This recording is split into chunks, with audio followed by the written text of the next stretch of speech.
This is ChangeMakers with Katie Gore, finding the right solutions for the affordable housing community.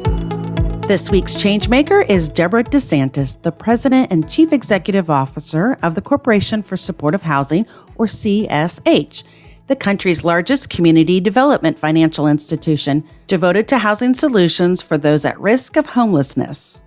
On her watch, CSH has tripled its lending and support toward the creation of more than 300,000 permanent, stable homes for people struggling through the trauma of homelessness, lack of health care, and intergenerational poverty. Deb, welcome to the podcast. It's my pleasure. So thank you for this opportunity, Katie. Before we get started discussing the Corporation for Supportive Housing, let's get to know you and your journey into affordable housing. So take us back to how it all started for you. Sure. It starts back in state government, actually, in the state of New Jersey, where I was working for then Governor Christy Todd Whitman. And I was in the Department of Community Affairs that oversees a number of different programs, but probably the biggest program is affordable housing. And I just got very interested in affordable housing issues. And at some point in her administration, I sought the opportunity to work at the Housing Finance Agency, which is the agency in state government that funds affordable housing, so single family and multifamily. I did that for about 4 years. I was the executive director there. And it was at the agency that I actually came into contact with the Corporation for Supportive Housing, and also really grew an interest in what was then referred to as special needs housing. You've been named one of the 10 most influential Americans for homelessness reform. You're the president and CEO for the Corporation of Supportive Housing. But first, tell us and our listeners, because we have a wide variety of listeners, just start real basic and tell us, what is supportive housing? Great question.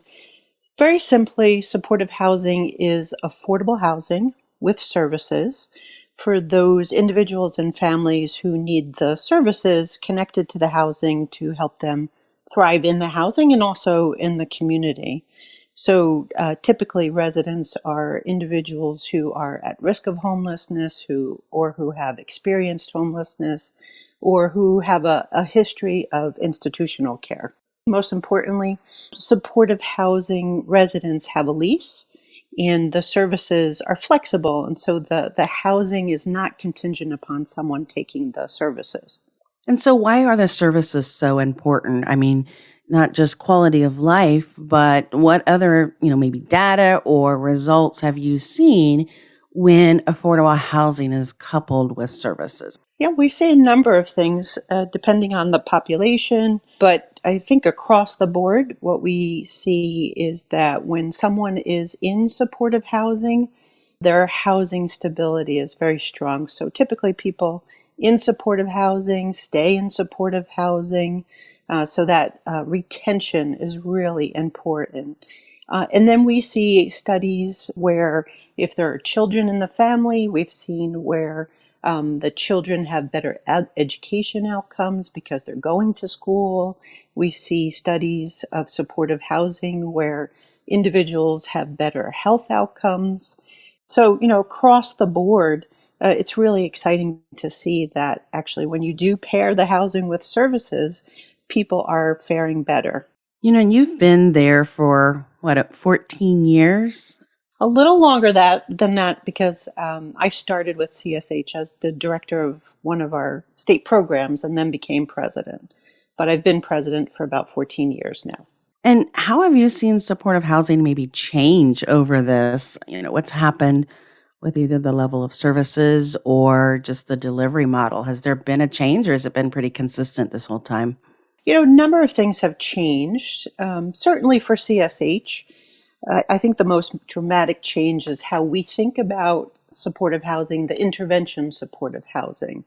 So very early on in our history, CSH was created primarily to help communities address chronic homelessness. So those individuals with a history of health issues, typically mental health issues or substance issues, living on the streets or in shelters for a prolonged time. there was this thought that if we could get them into housing and then connect them to the services, they'd be better off. And CSH was created to bring capital to communities around the country to help communities develop the housing, build provider capacity, and then do the advocacy work at the federal, state, and local level. And along our journey, what we realized was that the homeless system itself is a very small system. And when you look at the individuals and families that are cycling through that system, there's a larger story. It's not that one day they woke up and they became homeless. What we saw for those individuals who had those health issues and that long experience with homelessness, typically they had some other system involvement, like justice involvement or child welfare involvement.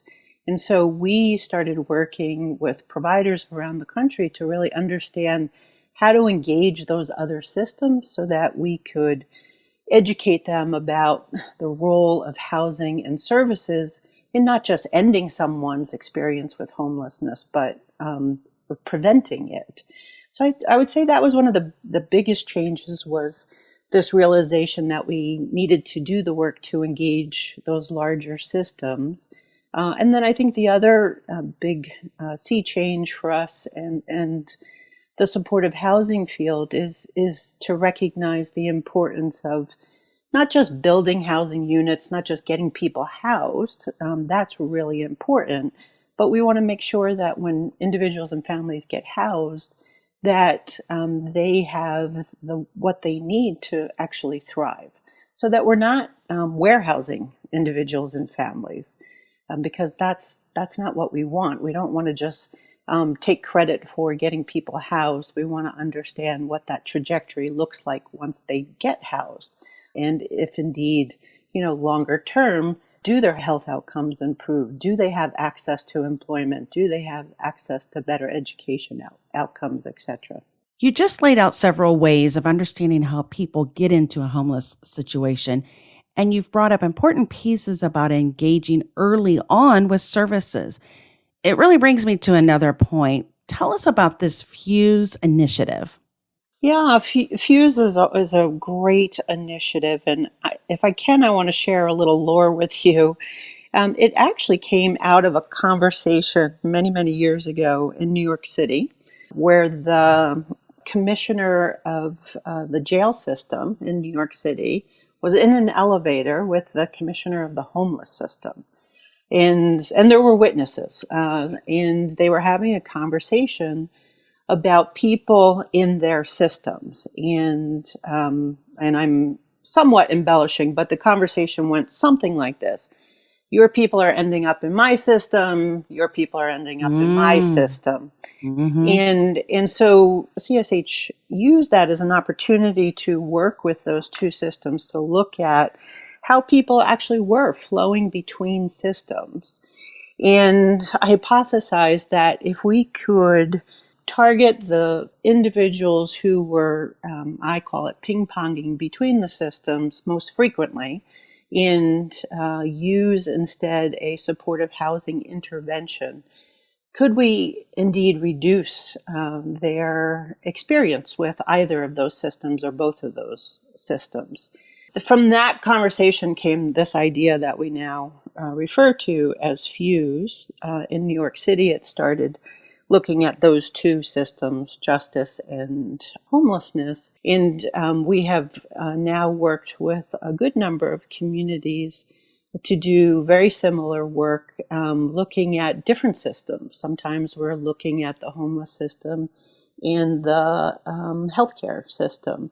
We just finished an initiative with Portland and Multnomah County in Oregon. We did a Fuse initiative there looking at a jail, homeless, and healthcare involved population to see if we could use supportive housing to reduce, again, their system involvement.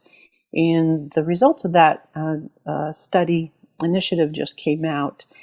And indeed, it shows that, with supportive housing, there is a reduction in their usage of those systems.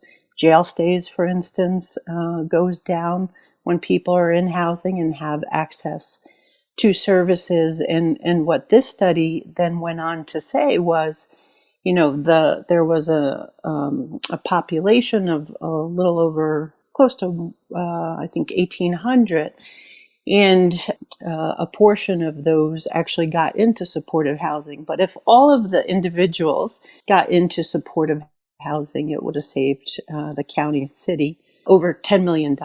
So, what we have seen time and time again when we study supportive housing and its efficacy in communities, we see cost savings and in many of those communities, and we see better outcomes for the individuals or families that get into housing with the services. So you're saying that if chronically homeless individuals, in this particular study, either avoided or ended their chronic homelessness with supportive housing, $10 million in savings would be realized? Is that what you're saying? Yeah, because what happens, Katie, is those those individuals that I referenced in that elevator conversation, right? So they're not going into jail one day out of the year. What we see are those individuals going into jail a number of days throughout the year, and then going over into the homeless system, and then perhaps needing emergency room care. And so when you look at the cost of those different systems over a year, and you add that up, and you compare that to the cost of someone being in housing with services, there's most definitely a difference in the cost. It's costlier to have people cycling between systems than it is to have them in housing, thriving with services. So those savings would have been realized in either avoided jail or ER or Medicaid savings. That's how those costs would be avoided then? Absolutely right. That's right. So, one of the questions I have is, how did the name Fuse, where did that come from? What's the story there? Let me just be perfectly honest and say one thing we don't do really well at CSH is come up with catchy names for our initiatives. But FUSE stood for Frequent User Service Enhancement. So it was that individual who's using the systems frequently, the frequent user, and the idea was that if we could provide the services with housing, that we could avoid that ping-ponging effect. Well, that's still catchy. It gives us a background of what it is. I guess. I thought maybe you were going to tell me that you were going to light the fuse on, I'm sure that was a little bit of it, but no. I want to ask you something. You mentioned that CSH is also in the development and building space, and you guys are a lender that focuses on affordable supportive housing. So what kind of lending services do you offer that allow you to invest in communities across the nation? We actually do a number of things as a national intermediary organization. We provide technical assistance to government and providers and developers to develop their capacity around supportive housing. And we do a lot of advocacy work with the federal government, state and local governments. But we also are, as you note, a lender investor. So we are a community development financial institution, and that means that we receive resources from the federal treasury to invest in disenfranchised communities. And part of that is providing pre-development and acquisition funding to developers, and developers being nonprofit or for-profit developers that are committed to creating supportive housing. And typically, projects have affordable units and supportive housing mixed in, and the developers are committed to serving a target population, so a population that's eligible for supportive housing. And as a lender, I like to say that we have a higher risk tolerance for working with developers and in communities and on projects that perhaps some other investors would look at and maybe shy away from. But because we have this long history of doing the program work and doing the advocacy work and working with our government partners, we kind of understand what the issues are and how to mitigate the issues and bring the project to fruition. And then we're also a new market tax credit investor. The reason for that, Katie, is that years ago, when we looked at our portfolio of projects, what we acknowledged was the importance of ensuring access to quality health care for residents of supportive housing. And so we saw the new market tax credit program as a vehicle to do that. So we have sought allocations from the federal government for a number of years now and have been very fortunate to get those allocations. And we have invested in projects around the country that have some relationship to affordable and supportive housing so that we can provide that access to quality health care for residents. And then lastly, I'll just mention that we've also invested in pay for success deals around the country. And these are initiatives that really make the assumption that in the deals that we have invested in that focus primarily on supportive housing as an intervention, the assumption is that if we can provide supportive housing to individuals, then there's going to be some sort of cost offset to how they were being served up until that point, and there will be better outcomes. So we've invested in projects that have housed in Massachusetts. We're very proud to have been an investor there, where more than 800 individuals experiencing chronic homelessness were housed in supportive housing, achieved better outcomes, and proved to government that, this is indeed an effective intervention that can be replicated. I see why you are the nation's largest community development financial institution for, being devoted to those individuals who are at risk of homelessness, because that's a wide variety of financing. I mean, congratulations on the new market tax credits. Those are incredibly competitive. And so for you guys to be able to blend all this together, it is really a testimony of how comprehensive you guys are at leveraging funds, being a lender, being a provider, and being committed to not just the human side of this, but providing more affordable housing, because that's a piece that everybody is trying to achieve as well. Maintaining what we have, preserving what's there, and then building more. I'm sure that was a visionary moment for CSH. Yeah, absolutely. And I think for us, there's always this question of, in a community, do you lead with your lending or do you follow with your lending? And because we do things beyond our lending, it helps us really understand the market from different lenses. And so there are communities where there isn't local capacity to do supportive housing, and there isn't a pipeline of supportive housing projects, and we haven't been there doing the advocacy work. And we look at those communities and we say, you know what, maybe if we were at the table with our government partners, that we could demonstrate how to create that pipeline. And so then we lead with our lending and then come behind that with our advocacy work and our capacity building work. And then other times we're going in and doing that advocacy work to create that environment that's ready for creating a supportive housing pipeline. So we try to be very strategic about how we use our role as a lender investor.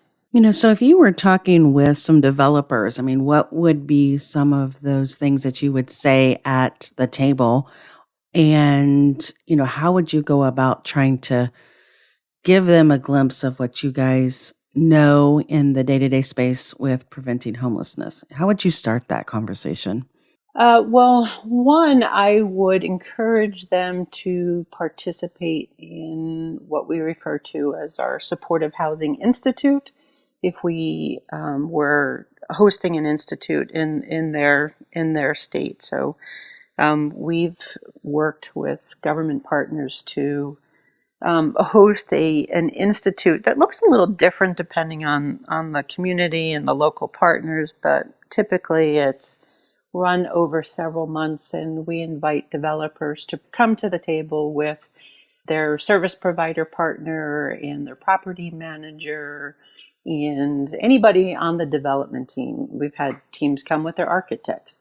And it's really geared towards building their capacity as a developer to understand the nuts and bolts of supportive housing. So to understand, when you're designing supportive housing, there's some design considerations for the population you're serving. When you are thinking about the services, depending on the population you're serving, you're going to be using different service funding sources, and you have different service program considerations. And then one of the things we do is connect the developers to the permanent financing at the end of some of our institutes. So it's a fairly intensive process, but what's exciting about it, and we just completed one in Oregon, actually, state of Oregon. And what's exciting is that then these developers come out of it understanding supportive housing and having the ability to really focus on, okay, not just one project, that one-off project, but what's the pipeline going to look like going forward. But I think typically when we're working with developers who've never done supportive housing, but for some reason they're motivated now, it's really about building their education, demystifying supportive housing, and making sure that they're doing the things as a good neighbor at the beginning of the process. So working with communities to educate the communities about supportive housing and the tenant population, and try to abate the NIMBY issues early on. You have been working in affordable housing, and I'm sure that you've seen that stigma or that NIMBYism that you just mentioned, and especially when it comes to the most vulnerable populations. I mean, are there a couple of things that always work for CSH when you guys try to battle those preconceived notions, or do you just have to kind of flex it for every situation, every community? Great question. I think that last point I just made is really important. So, and I think honestly, developers make this mistake not just in supportive housing, but in not understanding the importance of being a good neighbor and going out and knocking on doors and introducing yourself to the community before shovel hits the ground. So I think where we have seen supportive housing developers be really successful, it is when they have done that upfront work, when they've made that investment in community education. I think also where we have seen operators of supportive housing be really successful is when they design their buildings in a way that they will be accommodating to the larger community. So offering space or offering programming that will be available to the larger community. It might be a Head Start program. It might there's a wonderful development in New York that has community space that they use for local art shows. So residents in the neighborhood who want to display their artwork, and they do a lot of community program. There's an interesting study that the Furman Center in New York did a good number of years ago, but it was to look at this issue of when supportive housing is developed, is there a negative impact on property values in the larger neighborhood? And they actually studied the 5 boroughs of New York.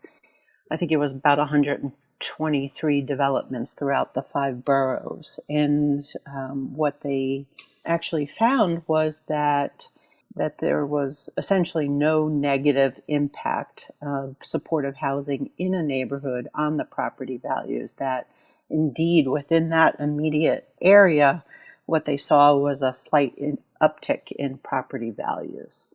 So I think, if supportive housing is done right, if the services are in place, there's nothing for neighbors to fear. I think it's really an opportunity to embrace the residents and just, I think, add to the diversity of the neighborhood. Speaking of adding to diversity and, just kind of expanding our reach here, not just in affordable housing, but CSH, you guys have actually posted a senior project manager job. And it was interesting that you guys had a statement in there about having the project manager be committed to racial equity and advancing anti-racism practices. Hopefully something we'll start seeing in a lot of job descriptions, but what is that doing for you as an organization? Or, is that something that's in all your postings now? Yeah, thank you for that question. Yes, it is in all of our job postings.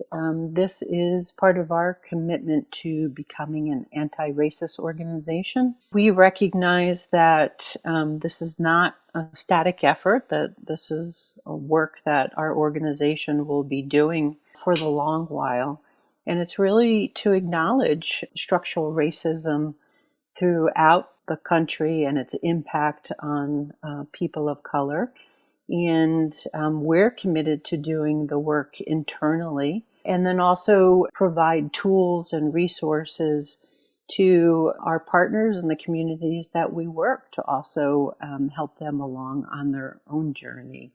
We've created a race equity impact assessment tool that we've just started to run all of our programs and initiatives through, to make sure that we are doing no harm to Black and Indigenous people of color communities. And we've also created a tool. It's the RDDI tool, Race Disproportionality and Disparity Index. I told you we're not real sexy when we come up with these names, but it's a tool that we created to help communities look at and do the analysis around the disproportional impact of people of color within those crisis systems. So who's in the jail, who's in the child welfare system, who's in the homeless system, and to really lift up the fact that there is a disproportionate number of people of color in those systems. So as we do the work,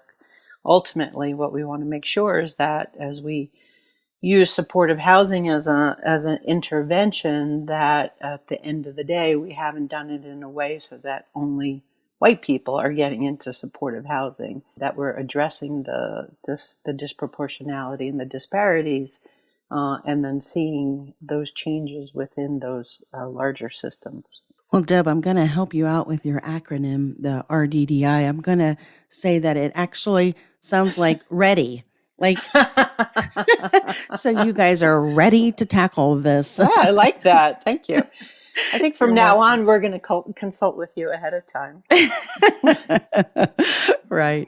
Well, if people are studying the impacts to housing, whether it's, home ownership rates, whether it's the ability to get mortgages, whether it's eviction rates or people access to supportive housing or access to supports. I mean, the statistics are out there. So, it is data that's readily available, but organizations like yours who are taking a look at it, breaking it apart, tackling it, and trying to say not just awareness, but how do we move through solution making? And, it sounds like you guys are organizationally really making a great best foot forward to address some of this, and it's going to take multiple layers of multiple organizations. So kudos to you guys for just taking a step forward here. No, thank you for that, Katie. And I said it before. I'll say it again. It is a journey to think that you can do things. Say that you're going to become an anti-racist organization and just check the boxes. That's not going to work. So we're committed to the work that we need to lead over time. And it's hard, but it's to see the results is really very gratifying. Well, thank you for your time with us today, Deb. You and your team, you guys have been a great inclusion here into the discussion we've been having on affordable housing. So it was a good forum for us to hear about what CSH is doing. Well, thank you. Thank you for including supportive housing. I should have mentioned that CSH is now 30 years old, and we'll be celebrating that milestone at the end of this year. But we really are so thankful for everyone that we have worked with along the way, because they have made us smarter and stronger and better.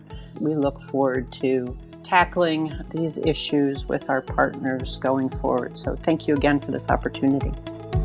Thanks for listening to ChangeMakers with Katie Gore. To find out more about Katie, go to quadel.com. That's QUADEL.com.